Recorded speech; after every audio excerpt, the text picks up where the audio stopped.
and that was the probability of A occurring is the number of events that satisfy A,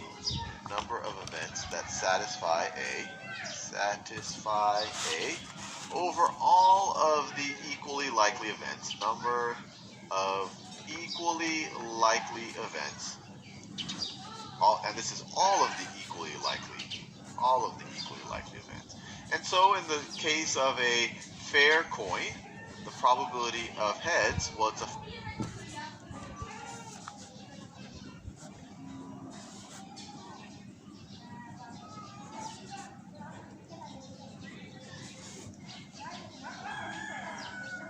fair coin, so there's two equally likely events, and we're saying one of them satisfies being heads, so there's a 1/2 chance of that you having a heads. The same thing for tails.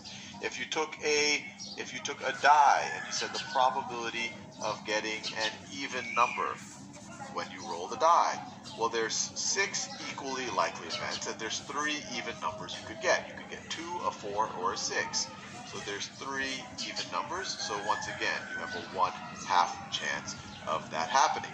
And this is a really good model where you have equally likely events happening. Now I'm going to change things up a little bit, so I'm going to draw.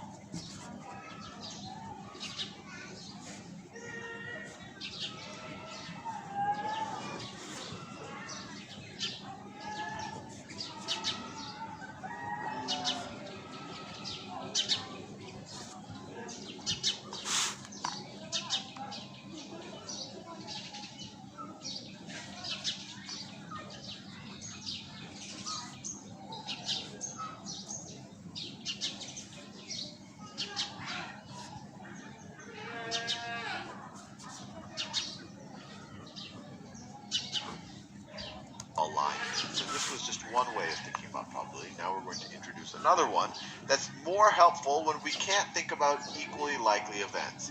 And in particular, I'm going to set up an unfair coin. So this right over here is going to be my unfair coin. So that is my coin. Well, I can draw the coin.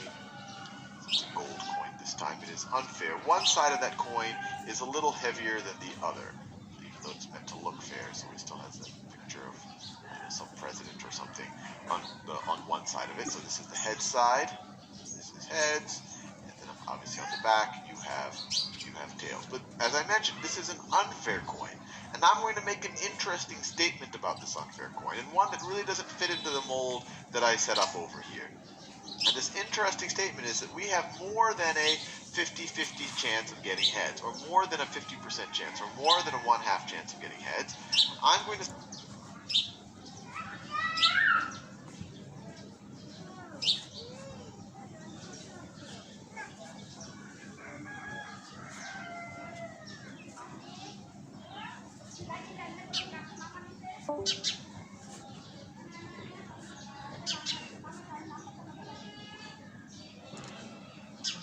say that the probability of getting heads for this coin right over here is 60%, or another way to say it, it's 0.6, or another way to say it, it is 6 out of 10, or another way to say it, it is 3/5. And this might make intuitive sense to you, and hopefully it does a little bit, but I want you to realize that this is fundamentally different than what we were saying before, because now we can't say that there are 2 equally likely events. There are 2 possible events. You can either get heads or tails. We're not assuming that the coin won't fall on its edge, that's impossible. So you're either going to get heads or tails, but but they're not equally likely anymore. So we really can't do this kind of counting the number of events that satisfy something equally likely anymore. So we really can't do this kind of counting the number of events that satisfy something over all of the possible events. In this situation, in order to visualize the probability, we have to kind of take what's kind of like tails, but but they're not equally likely anymore. So we really can't do this.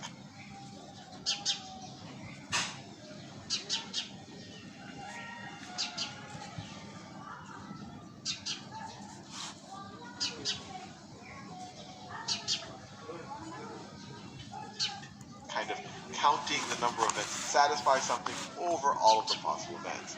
In this situation, in order to visualize the probability, we have to kind of take what's kind of called a frequentist approach, or think about it in terms of frequency probability. And the way to conceptualize a situation, in order to visualize the probability, we have to kind of take what's kind of called a frequentist approach, or think about it in terms of frequency probability.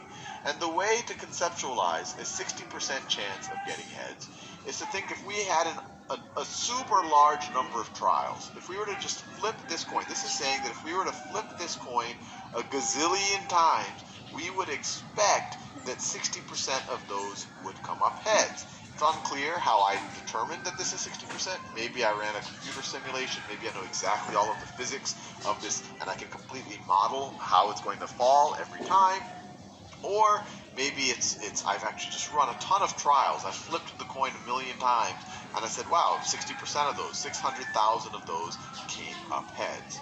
And we can make a similar statement about tails. So if the probability of heads is 60%, the probability of tails, well, there's only two possibilities, heads or tails. So if I say the probability of heads or tails, it's going to be equal to 1, because you're going to get one of those two things. You have a 100% chance of getting a heads or a tails.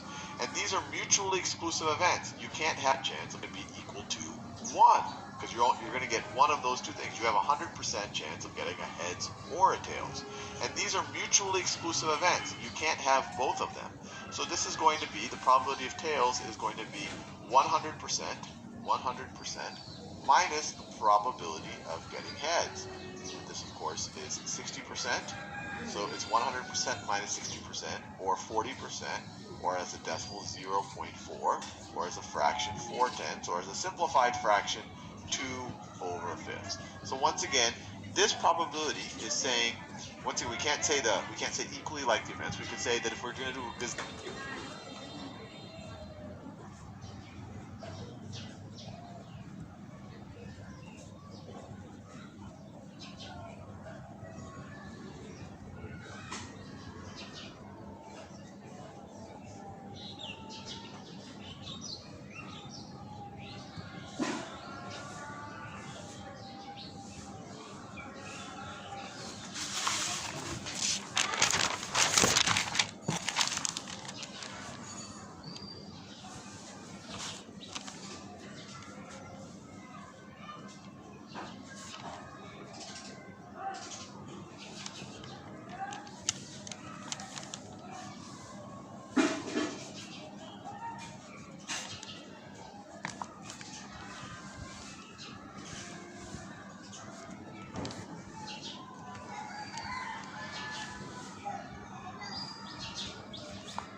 Zillion of these, we would expect as we get more and more and more trials, more and more flips, 40% of those would be heads.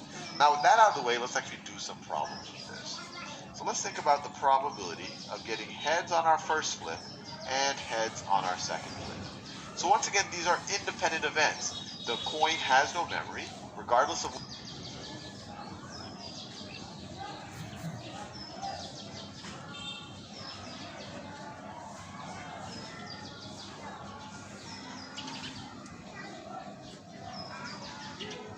what I got on the first flip. I have an equal chance of getting heads on the second flip. It doesn't matter if I got heads or tails on the first. So this is the probability of heads on the first flip times the probability of heads on the second flip. And we already know probability of heads on any flip is going to be 60%. Or another way to say it, I'll write it as a decimal, makes the math a little bit easier. 0.6, 0.6, and we can just multiply. I'll do it right over here. So this is 0.6 times 0.6. Now, it's always good to do a reality check. If I'm taking, this is one way to think about it, is I'm taking 6/10 of 6/10. So it should be a little bit more than half of 6/10. So probably a little bit more than 3/10. And then and we've explained this.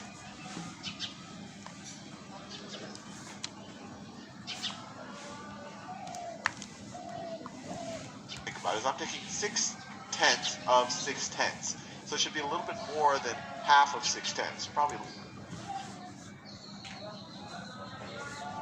bit.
and we've explained this in detail when we talk about multiplying decimals, but we essentially just multiply the numbers, not thinking about the decimals at first.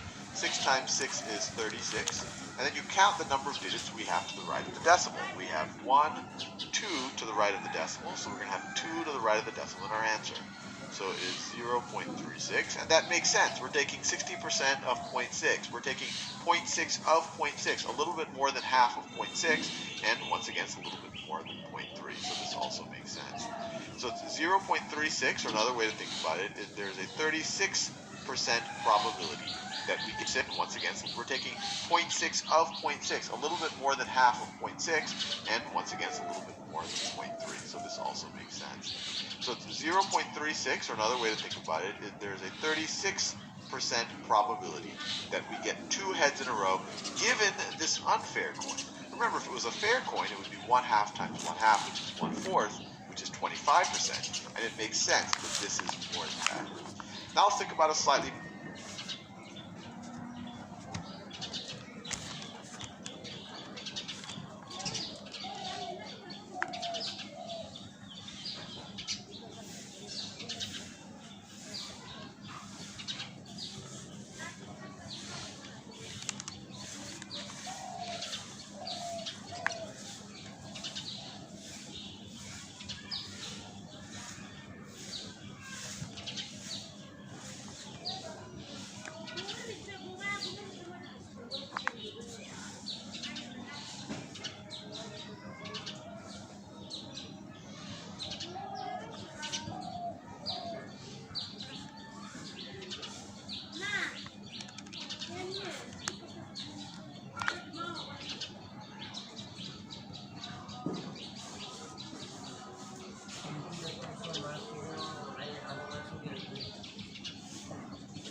more complicated example.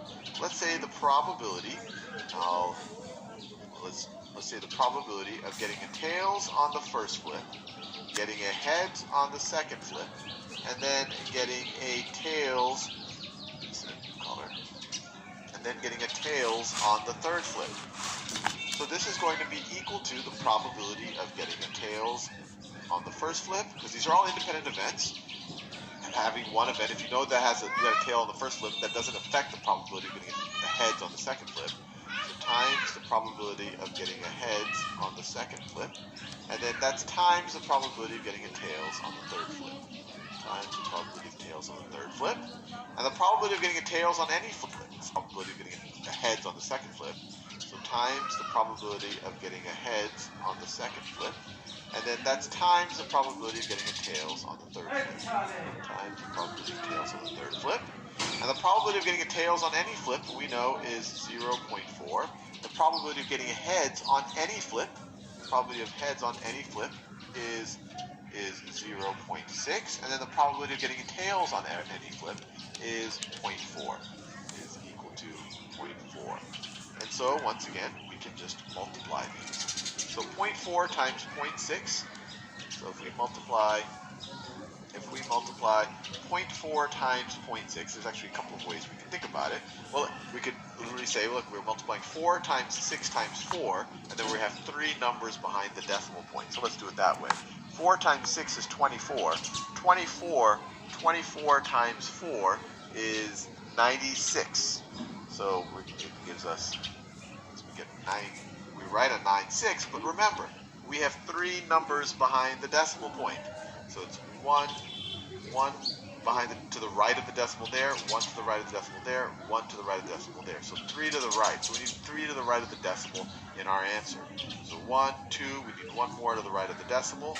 So our answer is 0.096, or another way to think about it is, right, equal sign here, this is equal to a 9.6% chance. So there's a little bit less than a 10% chance, or a little bit less than 1 in 10 chance of, when we flip this coin 3 times, us getting exactly a tails on the first flip, a heads on the second flip, and a tails on the third flip. I'm going to start